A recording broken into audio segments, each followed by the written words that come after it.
Rania, kekasihku selama 2 tahun terakhir, sedang bergandengan mesra dengan seorang pria tampan berjas mahal, tersenyum lebar seolah-olah aku tak pernah ada. Jantungku berdegup kencang, dunia seolah runtuh saat ia memperkenalkan pria itu sebagai calon suaminya di depan para tamu elite, dan matanya bahkan tak melirikku yang berdiri di pojok ruangan, terpaku seperti patung es. Aku, Sinta, adalah seorang desainer grafis berusia 28 tahun yang tumbuh di keluarga sederhana di pinggiran Jakarta. Hidupku biasa-biasa saja hingga bertemu Rania di sebuah acara seni 2 tahun lalu. Ia, putri seorang pengusaha kaya raya, langsung menarik perhatianku dengan senyumnya yang hangat dan mata yang penuh misteri. Kami mulai dekat, berbagi rahasia, dan akhirnya jatuh cinta. Tapi cinta kami selalu tersembunyi, seperti bayangan di balik tirai tebal masyarakat Indonesia yang masih memandang hubungan sesama jenis sebagai dosa besar. Malam itu, pesta ulang tahun ayah Rania menjadi mimpi buruk bagiku. Aku diundang sebagai teman dekat, tapi sebenarnya untuk menyaksikan pengumuman pertunangannya. Ini untuk masa depan kita, bisiknya padaku seminggu sebelumnya saat kami berpelukan di apartemenku yang kecil. Aku harus menikah dengan dia untuk menutupi semuanya. Keluargaku tak akan pernah menerima kita. Kata-katanya terdengar logis saat itu, tapi kini, melihatnya tertawa bersama pria itu, namanya Aditya, anak seorang politisi terkenal, rasanya seperti pisau menusuk dada. Aku berusaha menahan air mata, tapi tanganku gemetar memegang gelas sampanye. Mengapa aku percaya padanya? Mengapa aku rela menjadi rahasia? Keluargaku sendiri, meski tak kaya, sangat konservatif. Ibu sering bilang perempuan harus menikah dengan pria baik, punya anak, itu jalan Tuhan. Jika mereka tahu aku mencintai perempuan, mungkin aku akan diusir dari rumah. Tapi Rania dengan segala kemewahannya seharusnya bisa melawan. Atau begitukah?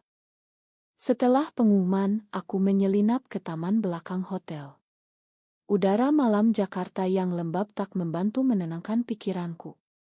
Tiba-tiba Rania muncul, wajahnya pucat di bawah cahaya lampu taman. "Sinta, maafkan aku. Ini harus begini," katanya, suaranya bergetar. Aku menatapnya tajam. "Harus? Atau kau yang memilih kemudahan?" Balasku, suaraku parau. Ia mendekat, mencoba memelukku, tapi aku mundur. "Aditya tahu tentang kita?" tanyaku. Rania menggeleng. "Tidak, ini hanya formalitas. Setelah menikah, kita bisa tetap bersama diam-diam." Kata-katanya membuatku marah. "Diam-diam? Aku bukan mainanmu, Rania," bentakku. Ia terkejut, matanya berkaca-kaca. "Ini untuk melindungi kita. Keluargaku akan mencabut semua hakku jika tahu. Ayahku bilang pernikahan ini akan mengamankan bisnis keluarga." Aku tertawa getir. "Jadi aku hanya pelarianmu dari tekanan itu?" Rania diam, dan keheningannya adalah jawaban. Malam itu aku pulang sendirian, hati hancur. Tapi ini baru awal. Aku tahu aku harus memutuskan, bertahan dalam bayang-bayang atau melawan, meski itu berarti kehilangan segalanya. Keesokan harinya, aku bangun dengan kepala pusing.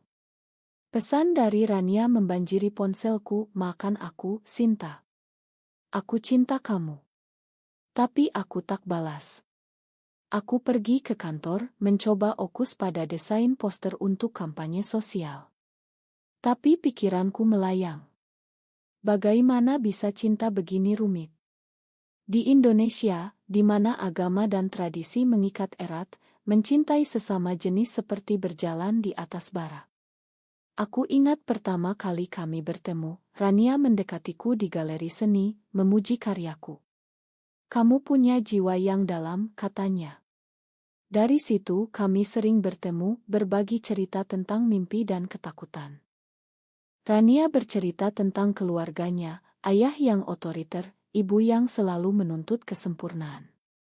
Aku tak pernah bebas, katanya suatu malam, saat kami berbaring di tempat tidur. Aku memeluknya, berjanji akan selalu ada. Tapi kini, janji itu terasa hampa. Sore itu, sahabatku, Lina, menelepon.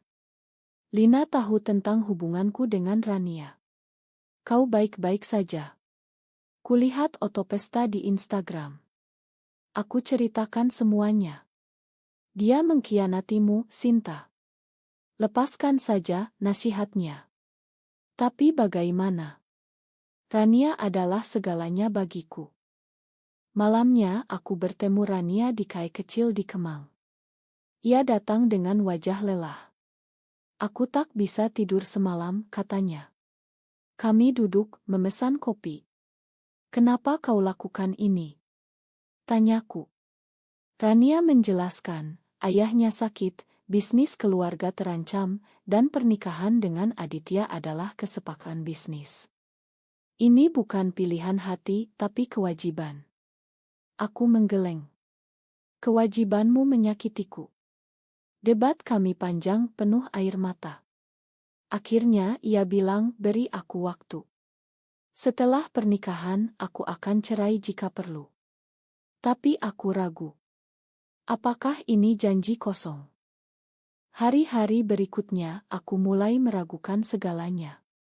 Aku mencari dukungan di komunitas online di Indonesia, tapi takut ketahuan.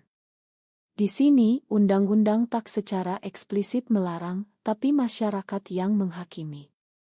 Aku ingat kasus teman yang diusir keluarga karena orientasinya. Apakah aku siap menghadapi itu? Rania menelepon setiap hari, tapi aku semakin dingin. Suatu hari, ibuku bertanya, kenapa kau murung terus? Ada pacar? Aku tersenyum paksa. Tidak, Bu. Dalam hati, aku berpikir, jika kau tahu apa yang akan kau lakukan. Konflik dalam diriku semakin dalam.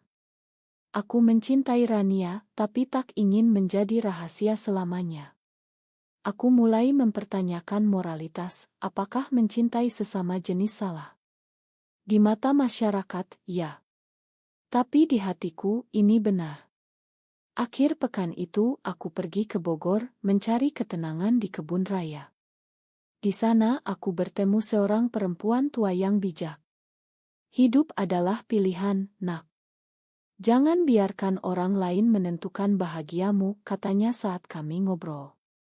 Kata-katanya membangunkanku. Aku harus memilih Rania atau kebebasanku. Kembali ke Jakarta, aku putuskan untuk bertemu Aditya. Aku cari tahu nomornya melalui teman. Kami bertemu di sebuah restoran. Aku tahu tentang Rania dan kau, kataku langsung. Aditya terkejut. Apa maksudmu? Aku ceritakan hubungan kami. Wajahnya memucat. Aku tak tahu. Ini pernikahan bisnis, tapi aku pikir ia mencintaiku. Kami berbicara panjang, dan ia setuju untuk membatalkan jika Rania mau. Tapi ini berisiko. Jika ayah Rania tahu, semuanya hancur. Keputusanku bertemu Aditya adalah langkah berani, tapi penuh ketakutan. Malam setelah pertemuan itu, aku tak bisa tidur. Bayangan wajah Rania menghantuiku. Apakah ini pengkhianatan? Aku yang selama ini menjadi korban, kini mungkin menjadi pelaku. Tapi aku tak tahan lagi hidup dalam kebohongan. Pagi harinya, Rania datang ke apartemenku, marah besar. Kenapa kau bertemu Aditya? Kau ingin hancurkan hidupku. Bentaknya. Aku tenang, meski hati bergetar. Aku ingin kebenaran, Rania. Kita tak bisa terus begini. Debat kami memanas. Rania menangis, bilang aku egois. Kau tak paham tekanan keluargaku. Ayahku bisa mati jika tahu. Aku balas, dan aku. Aku mati perlahan dalam rahasiamu. Ia duduk, kepala tertunduk. Aku takut kehilanganmu, Sinta. Kata-katanya menyentuh, tapi aku tetap teguh. Pilih aku atau pernikahan itu. Rania diam lama lalu pergi tanpa jawaban. Aku merasa hampa, tapi juga lega. Setidaknya aku telah bertindak. Hari-hari berikutnya, rumor mulai beredar di kalangan elite. Aditya membatalkan pertunangan secara diam-diam, alasan bisnis. Ayah Rania marah besar, memanggilnya pulang. Aku tahu dari pesan Rania, ayah tahu semuanya. Ia marah. Hatiku ciut. Apakah ini akhir? Aku khawatir pada Rania. Di Indonesia, skandal seperti ini bisa menghancurkan reputasi keluarga. Media sosial mulai bergunjing, meski tak langsung sebut nama. Aku pergi ke rumah keluargaku di Depok, mencari dukungan. Ibu menyambut hangat, tapi aku tak berani cerita. Kau kelihatan kurus, nak. Ada masalah? Tanyanya. Aku gelengkan kepala. Malam itu aku bercerita pada adikku, Mira, yang lebih terbuka. Kak, jika kau bahagia, aku dukung, katanya. Tapi ia ingatkan, tapi masyarakat kita keras. Hati-hati. Kata-katanya memberi kekuatan. Rania hilang kontak selama seminggu. Aku panik, mencari ke apartemennya, tapi tak ada. Akhirnya ia muncul di kantorku, wajahnya lebam. Ayah memukulku, katanya pelan. Aku terkejut, memeluknya. Ia tahu dari Aditya. Ia bilang aku membawa malu keluarga. Air mata kami bercucuran. Maafkan aku, Sinta. Aku salah. Kami berpelukan lama. Malam itu kami putuskan untuk bersama, meski sulit. Tapi masalah tak berhenti. Keluarga Rania mengancam akan mencabut hak warisnya. Ayahnya, seorang Muslim taat, bilang ini dosa besar. Kembalilah ke jalan benar, katanya pada Rania. Ia menolak, pindah ke apartemenku. Hidup kami sederhana, tapi penuh cinta. Namun, masyarakat mulai mengetahui. Teman-teman Rania menjauh, bisnisnya terganggu. Aku juga mendapat tatapan aneh di kantor. Suatu hari, ibu Rania datang. Kembalikan anakku, katanya dingin. Aku jawab, ia memilih sendiri. Ia menangis, bilang tradisi keluarga tak boleh rusak. Di Indonesia, perempuan seperti kalian tak punya tempat. Kata-katanya menyakitkan, tapi aku teguh. Setelah ia pergi, Rania ragu. Mungkin aku salah, Sinta. Mungkin ini bukan jalan Tuhan. Aku pegang tangannya. Cinta tak salah. Yang salah adalah ketakutan kita. Konflik internal Rania semakin dalam. Ia mulai sholat lebih sering, mencari jawaban. Aku takut neraka, katanya suatu malam. Aku tak bisa jawab, karena aku sendiri ragu. Di masyarakat yang religius, kami seperti orang buangan. Aku ingat demonstrasi anti-LGBT di Jakarta, di mana orang berteriak haram. Itu membuatku takut. Untuk bertahan, kami bergabung dengan komunitas LGBT rahasia. Di sana kami bertemu orang-orang seperti kami, berbagi cerita.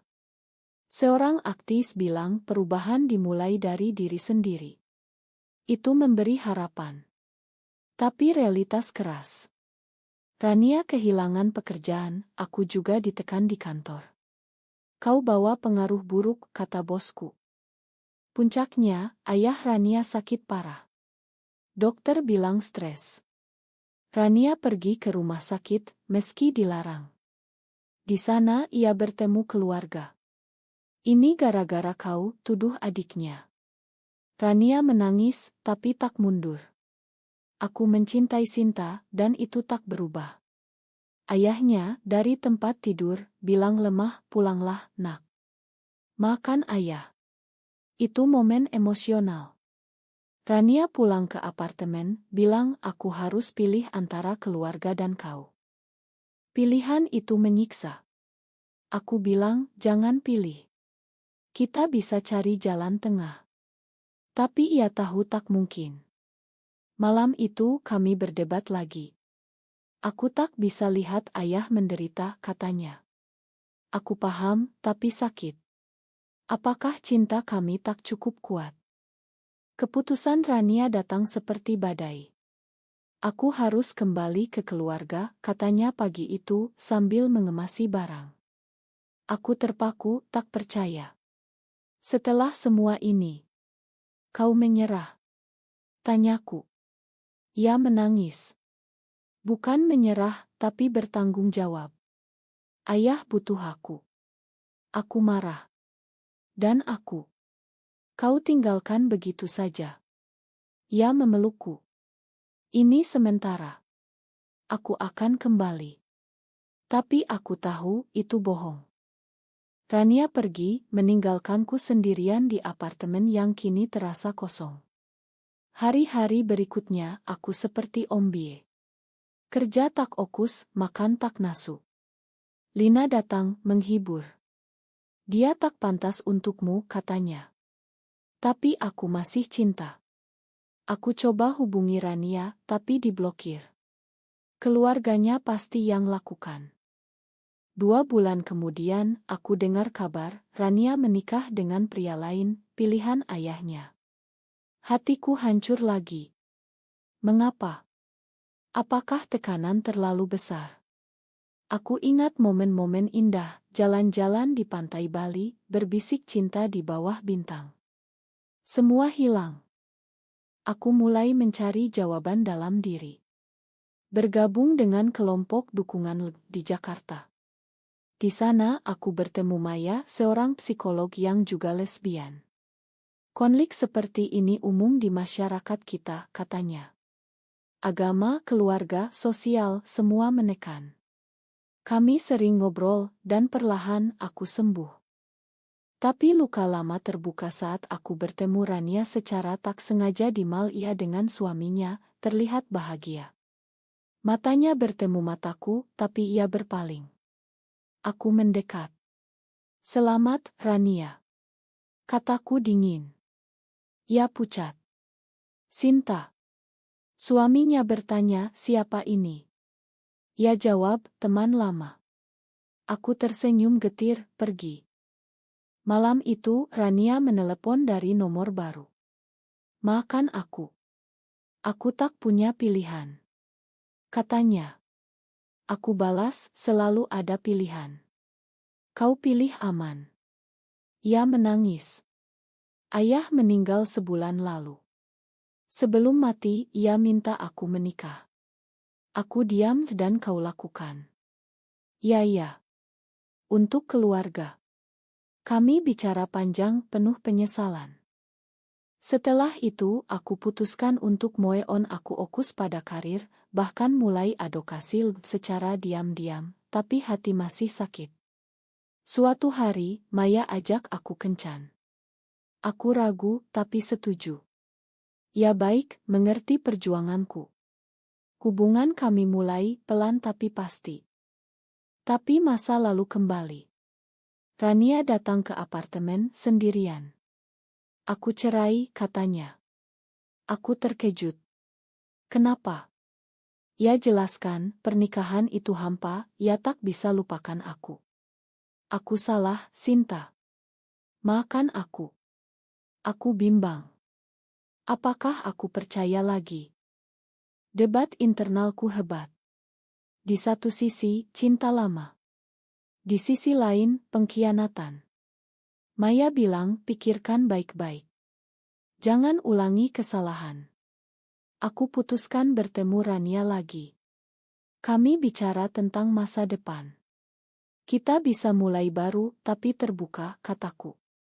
Ia setuju, tapi takut keluarga. Konflik baru muncul. Keluarga Rania tahu tentang perceraian, tuduh aku penghancur. Mereka ancam lapor polisi, meski tak ada undang-undang langsung. Di Indonesia, isu seperti ini bisa jadi skandal. Aku takut, tapi teguh. Dengan Rania kembali, hidupku kembali rumit. Kami coba hidup bersama, tapi bayang-bayang masa lalu menghantui. Rania sering murung, ingat ayahnya. Aku merasa bersalah, katanya. Aku hibur, ia pasti ingin kau bahagia. Tapi dalam hati aku ragu. Masyarakat mulai bereaksi.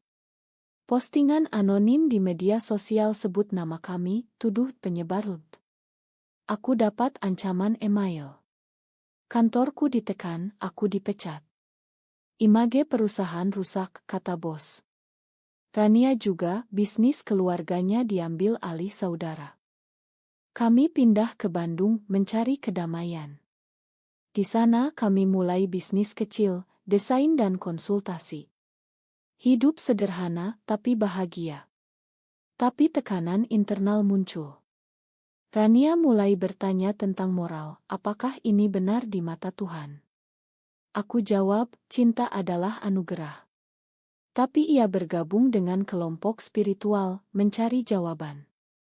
Suatu hari, ia bilang, aku ingin punya anak. Aku terkejut. Bagaimana? Ia usul adopsi atau donor. Tapi itu mendorong konflik. Kau ingin normal seperti orang lain? Tanyaku. Ya. Untuk menebus dosa. Kata-katanya menyakitkan. Debat kami memuncak. Kau tak pernah benar-benar menerima dirimu, kataku. Ia menangis. Aku mencoba. Akhirnya ia pergi ke retreat spiritual di Yogyakarta. Sendirian selama seminggu. Aku khawatir, tapi biarkan. Saat ia kembali, ia berubah. Aku sadar, Sinta. Cinta kita benar. Katanya. Kami rekonsiliasi lebih kuat. Tapi ujian baru datang, ibuku tahu. Mira cerita tak sengaja. Ibu datang ke Bandung, marah. Kau bawa malu keluarga. Bentaknya. Aku menangis. Bu, ini aku yang sebenarnya. Ia pergi, tapi sebulan kemudian kembali, bilang, aku tak paham, tapi kau anakku. Penerimaan itu memberi harapan. Kami mulai advokasi lebih berani, bergabung demo hak LUT. Tapi risiko tinggi. Di Jakarta, ada serangan terhadap komunitas. Kami takut, tapi lanjut. Tahun berganti, hubungan kami semakin matang. Kami adopsi anak yatim, beri nama Aisyah. Hidup kami penuh tantangan, tapi juga kebahagiaan. Rania jadi lebih kuat, lawan denisi masyarakat. Aku bangga. Tapi masa lalu kembali. Mantan suami Rania datang, minta bagian harta. Ia tahu tentang kami, ancam publikasikan. Kami lawan di pengadilan. Proses panjang, penuh tekanan. Media mulai liput, sebut skandal lesbian elite. Kami dapat dukungan dari komunitas, tapi juga hujatan.